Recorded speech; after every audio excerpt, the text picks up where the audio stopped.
Hello and welcome to another episode of the Thoughtfully Made Fiber podcast.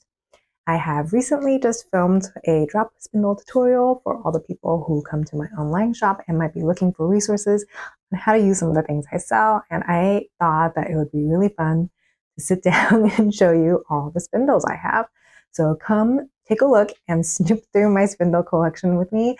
We'll be talking all about the spindles I own, how I came to fall in love with spindling. I've been rigorously testing all of my spindles so that I can be well prepared for this video and tell you what I think of each one. I truly hope that you have as much fun watching this video as I have had spinning yards and yards, thousands of yards of yardage for this video. So I know that this is quite different from my usual content. My day job is knitting pattern designer. So if you are a regular viewer, you've probably seen that kind of content from me first, and this is a little bit of a departure from that. However, recently I've just been having so much fun with spindle spinning that I wanted to share a little bit about this with you all. So bear with me. And before we get started, if you like to see this kind of video and you want to see more of it, please do give this video a like and tell me about it in the comments below. And if you're new to the channel, please do subscribe so that you can see more content like this. And all of these things really help me get seen as a creator. And without further ado, let's get into my spindle collection. So in this video, I will be roughly covering all of my spindles by style. So for example, first I'll be covering all the drop spindles, then I'll be covering all the support spindles. So let's start from the very basic. I started spinning on a spindle very much like this, a student spindle. This one is the standard one size spindle by Kromsky, which I carry kits for in my shop. So if you're a new spinner and you're looking for a student spindle, this is there for you in the shop. Now, my very first spindle, God rest her soul, is no longer with us because many years ago when I started to spin, I would keep dropping it and eventually the hook just gave up the ghost and died. So we no longer have her with us. My second spindle, however, is still with us and still kicking, albeit a little bit damaged. And on the spindle, you can totally see what I mean by the hook damage. You can see that it's bent over just a little bit. Now, this is totally unmarked, but I believe it is a Ashford spindle. And I've spun everything from lace weight single for 3-ply socks all the way up to worsted weight yarn on it. And it was really a delight to learn on. And I don't regret having it. I rarely use this one these days, to be honest, because I have far more elegant and smooth spindles now in my life. However, I do foresee myself using both of these spindles to ply quite often. And I truly believe that these spindles will grow with you through your spinning career and life, and you should not give up on them. And you can see on this one, I have a little bit of ply project. I believe that this is one of my very first support spindle spun projects, and I plied it on here and then just never took it off. So this is a little bit of a sample that I worked up with my support spindles. So for a long time, these spindles were the only kind of spindles I had until very recently when I decided to try out more spindles. Now on this one, I just made a little tutorial on how I got from nothing to this. From making leader yarn all the way through here. I am demonstrating using some combed top that's hand dyed by Big Little Yarn Co. It's a BFL and silk blend, I believe, and that is also in my shop. Just from demonstrating, I've probably used up a third, 30 grams of this fiber. So I'll probably just press on and finish that project, and I don't know what I'll use it for because I talk while I'm demonstrating. So then it's kind of lumpy and weird. And I'm also demonstrating park and draft. So then I'm changing up techniques and twist rates during the project, and it's not great. So we will see what that becomes. So I have here 2 little spindles that I've been testing from a maker called Lady Greensleeves. It is quite difficult to purchase her spindle, so I do apologize in advance. We are working to try to get her spindles into the shop, not gonna lie, so that it can be more accessible to you. But normally you have to DM her personally to buy these. And I do have to look at my notes for these. So I have here this purple one is a purple heart and maple burl wood with a cherry shaft. It weighs 20 grams and spins long and hard and very stable, and it's been a joy to spin on. I totally overloaded the spindle the other day with this fiber, and it held approximately 25 grams before it like totally gave up the ghost and became unspinnable. And its cousin here is made from Australian red gum and bird's eye maple with cherry shaft as well, I believe. And this one weighs 25 grams. So for the project I'm making, I slightly prefer this 25 gram one to this 20 gram ones, and they're both the same style. I received them just last week, I believe, like on Friday, and then I immediately spun a buttload on them, and I'll show you the singles now. The bat I'm spinning from is by Inglenook Fiber, and the bat is also enormous, so I will try to insert some photos of it while I talk. I took some photos of it before I started spinning because I knew that I wanted to show it off. But here are two weaving bobbins. This is how much I spun up on each spindle, and then I wound each spindle off onto a weaving bobbin, and it has all of these beautiful colors and nippy bits in it. So like I said, this bat is by Inglenook Fibers. Part of the bat is made up of Nash Island fleece, which are from feral sheep that roam Nash Island in the British Isles. They like off of the coast of Scotland, I think. And these are feral sheep that do not have natural predators on this island.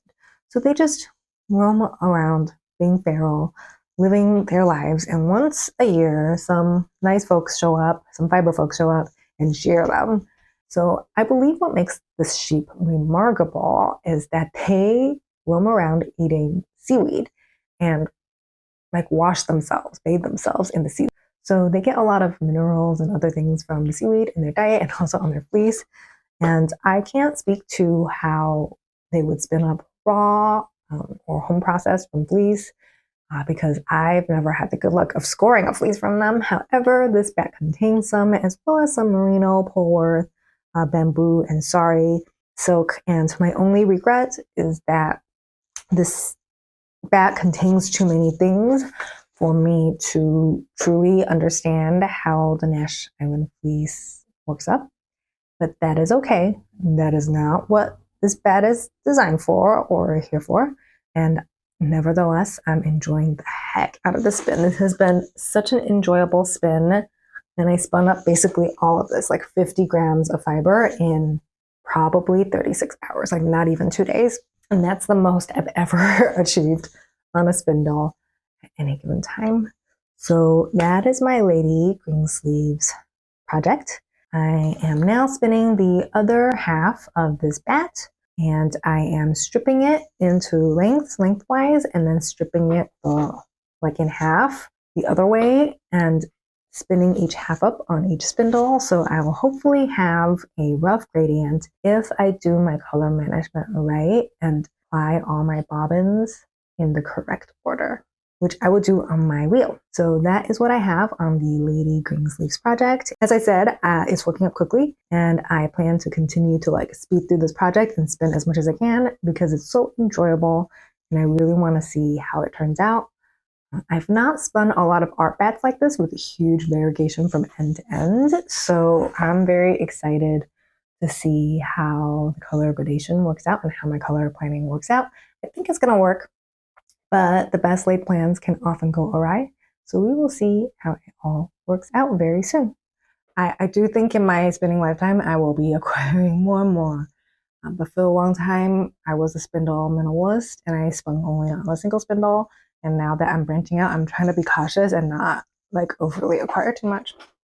But that is all the top 4 drop spindles, but we still have Turkish drop spindles to cover. So here are my 2 Turkish spindles. Oh my God, I just dropped one. Okay, here are my 2 Turkish spindles. They are both by Snyder spindles, and I love, love, love them. This one is a Brazilian cherry mini glider, and it has quite thin arms and long arms, so you can make a big old turtle on them. I don't know where Turkish spindle has been my entire freaking life, but now that I'm onto them, I'm like obsessed. I am bringing these into the shop, so if you're interested in trying out Turkish spindles, they're coming very soon. So this one is called an apex spindle, and it's like a more standard shape. It's a bit heavier. This one is just a plain cherry one, and it is 21 grams. This one is 17 grams, and I much prefer this lighter one. Amongst the drop spindles, top raw ones, I seem to prefer like the 25-gram range. And then on these, I'm really enjoying this 17-gram for, at least for the project I'm working on. So on the apex, I have the same fiber that I was talking about earlier by Piccolo Yonko, just because I was demonstrating how it works on it. But on this one, we've got a special project. So this is my second turtle that I'm making from a fleece that I'm processing. So here is the plyback on this yarn. It is quite fine, as you can see. I'm gonna give it a little twist. I'm planning to kind of like underspin the singles and then slightly overspin the ply, which is how I prefer my worsted spun yarns. Oh my gosh, I'm making a mess. I'm making a mess from my own yarn. I don't know what it's gonna be. I know that with the finer part of the fleece, I'd like to make a hap, a traditional Shetland shawl wrap thing.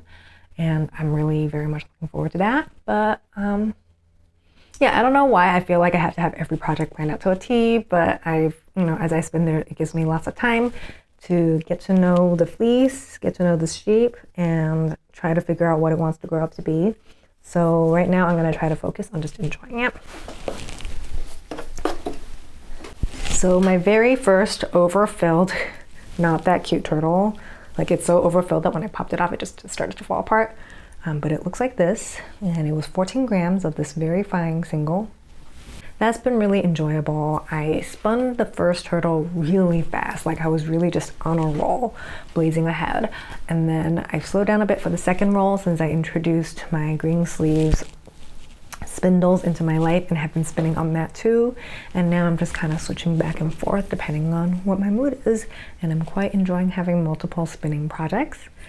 Historically, I'm quite a monogamous spinner, so this is the first time I've really like branched out into spinning all kinds of things.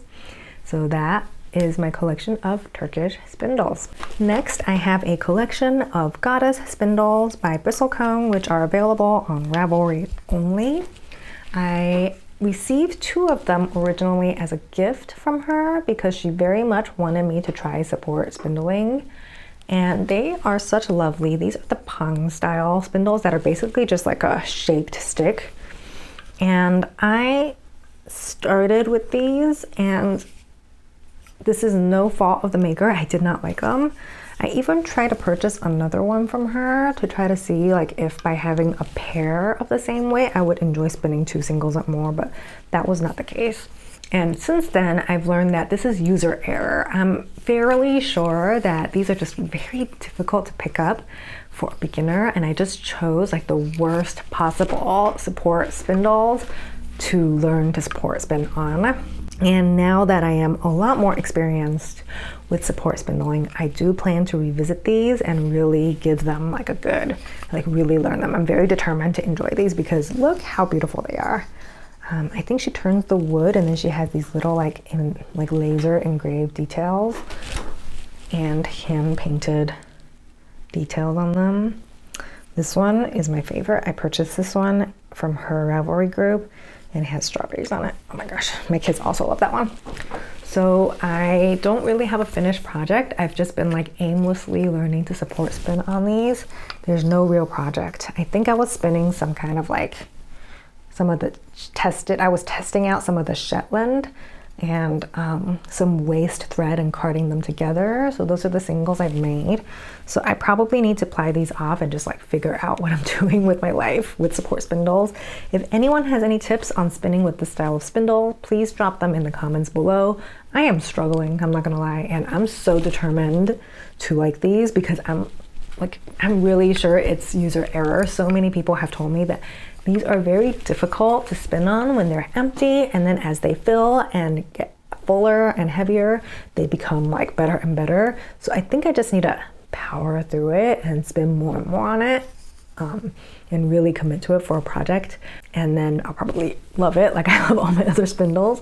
I was super ready to destash these and sell these on Ravelry, which I feel so bad about because she kindly gifted me 2.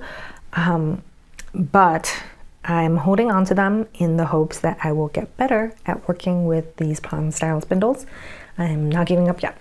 So when I acquired those spindles, I also purchased a Mingo Asho support spindle bowl to try. I have not been lucky enough to score any of their actual spindles, but the bowl has been a delight. It has these beautiful details on it, and I'm sorry for my gross nails, and this gorgeous wood inlay detail.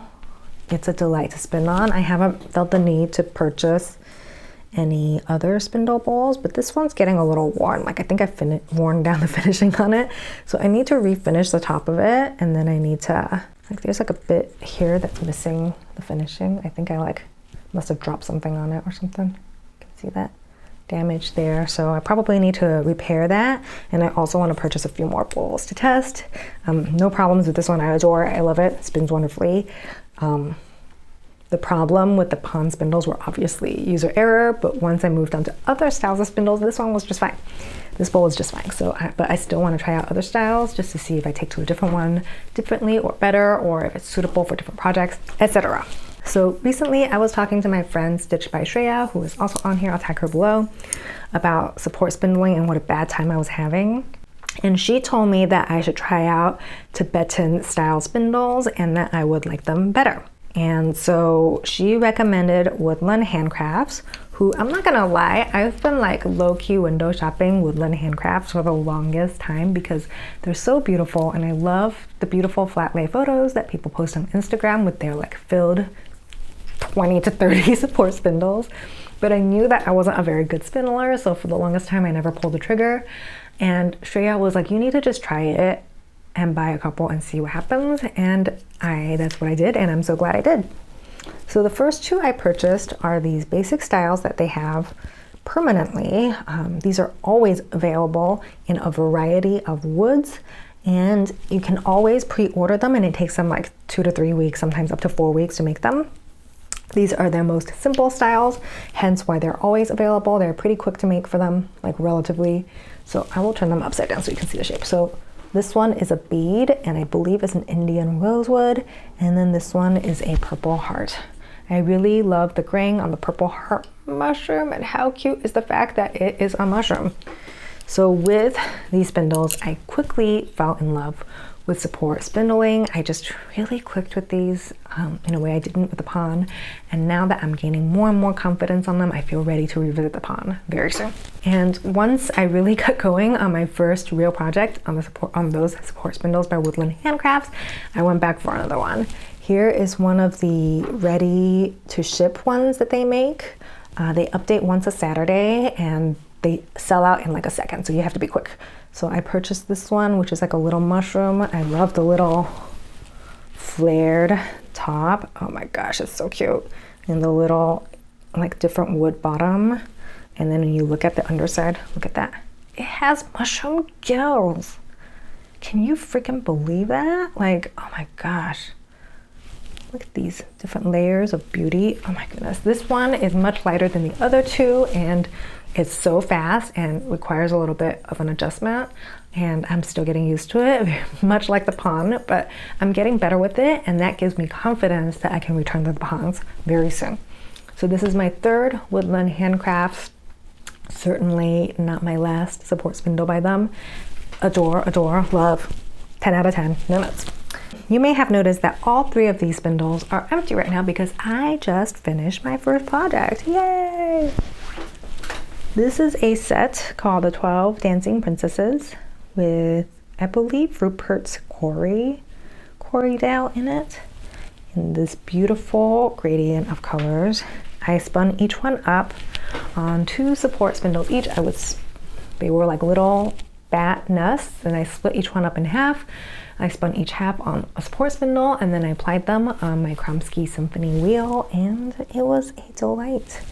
The small size and format really helped me develop a practice routine for my support spindling. If you are struggling with support spindle or any kind of spindle, I highly recommend this. These come in like little half-ounce bundles, and I committed to spinning half of each bundle, so like a 1/4 ounce every day. filling each spindle with one every day. And I skipped some days, but for the most part, I think I did one every day as much as I could. Sometimes I was like really busy or I was in pain and I only managed half of a half bundle, like a quarter bundle. But for the most part, I think I did like a half bundle per day. So approximately 16 days and change later, I have these. And I'm so proud of my first fully support spindle spun project. They turned out pretty decent considering that I was learning the whole time. I think I practiced on like an ounce of regular merino before I jumped into this bigger project. It's a total of over 4 ounces, and it came out kind of like sports to DK weight, which is my standard long draw spin. So as a certified short backwards draw hater, I'm really pleased that I'm getting along with support spindle now because it's very suited to my woolen style of spinning. So my heart truly sings whenever I spin on it. Now, if you watched my previous non-tutorial episode, you'll have seen me spin this project a little bit, but I will try to include a little bit of footage here as well so that you can see how this project spun up. So that is all of my current flock of my spindles. I am quickly learning that collecting drop spindles and support spindles is a separate hobby from actually spinning. And before I acquire more spindles, I'm very determined to work on quite a few projects on the spindles I do have.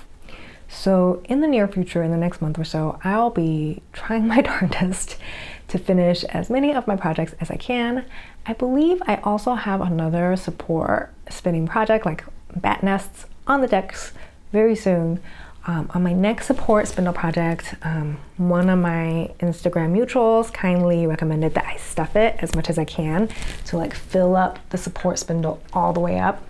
They recommended that I fill it as much as I can because a lot of these support spindles apparently will reach like peak performance when they're really heavy and really full if you have wound a decent carp on them. So that's my plan, is to work on another project where the bats are all the same, the little bat nests are all the same, so I can stuff as much onto each one as I want and see where I get from there. But other than that, I think I'm just gonna work steadily away at the projects I mentioned in this video until I finish them.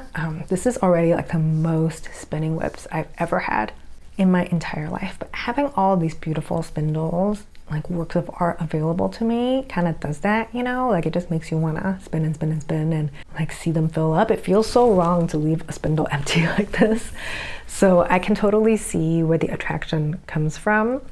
Now, before you all come at me and recommend a bunch of spindles to me, know that I have my eyes on Crivelli, on the Spindle Shop, and on Enid Ashcroft. I've had so many people recommend Enid Ashcroft to me, and like I love, don't get me wrong, this is not a bad thing. I love that you are all so excited for me in my spindle acquisition journey, and I'm so grateful for all the recommendations, but just know that I have received literally 50 plus DMs. So just know that I am aware of them and I'm trying so hard to resist purchasing them before I really had a chance to familiarize myself with the ones I already have and to really get back into the Pong style, the goddess style spindles and learn how to use those better and finish all the projects I have on. So I am currently in resistance mode. I do have one more spindle coming today, mainly because I need a stand, first of all, so I purchased a stand from Crivelli, and then I purchased a drop spindle from them to test. I am vending the Midwest Weavers Conference in June, and I plan to bring a pretty decent selection of spindles, and that's why you've been seeing so much spinning from me lately. I'm just putting all the spindles that are available for wholesale on the market and really putting them through their paces and really just spinning yards and yards, like thousands of yards on them, to make sure that I only carry the products that I really love. So far, this is what I think of all of these spindles. I will report back hopefully soon on the goddess spindles, and hopefully I will have gotten better on them. Again, I don't think it's the spindle. I think it's me. I hope you enjoyed this little look at my spindle collection and my current projects. If you have any favorite spindle styles or anything that you want to share with me, any tips and tricks, or anything that you're working on that you'd like to tell me about, I'd love to hear what you're spinning or knitting or weaving or any of those things. Please do leave a comment, and if you're new here and you're not subscribed yet, please consider subscribing if you like this video. I appreciate you all for being here and for watching during these trying times, and hope that you're able to find a moment of peace to spin or knit or just make something with your hands this week. Again, you're watching the Thoughtfully Made Fiber Vlogcast. My name is Aimee. Thank you for watching, and I will see you next time.